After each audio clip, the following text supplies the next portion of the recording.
ఓం శ్రీ సాయిరామ్. సత్యోపనిషత్ గ్రంథం నుండి కొంత భాగం తెలుసుకుందాం. సాయిరామ్.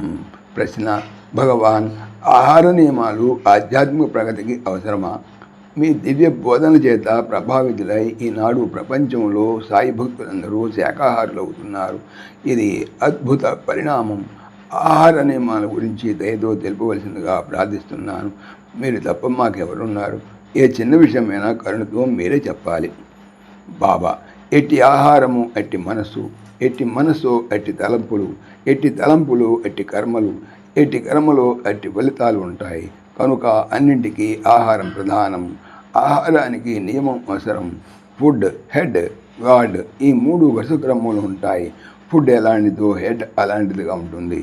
హెడ్ ఏ రకముగా ఉంటుందో దాన్ని బట్టి గాడ్ ఉంటాడు. ఆహారాన్ని మితంగా తీసుకోవాలి. అమిత ఆహారం తమోగుణం మతిహాని కలిగిస్తుంది. ఏకభుక్త యోగి అన్నారు.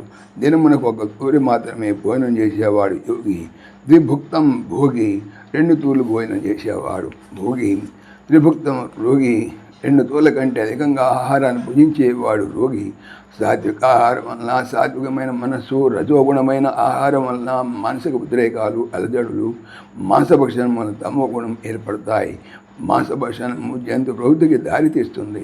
తమోగుణం ప్రధానమైన ఆహారాన్ని భుజించినప్పుడు హింస, దౌర్జన్యం, దుష్టకర్మలు, దుష్ట ప్రవృత్తి ఏర్పడతాయి. మనోస్థితి మనం భుజించే ఆహారంపై ఆధారపడి ఉంటుంది. సశేషం.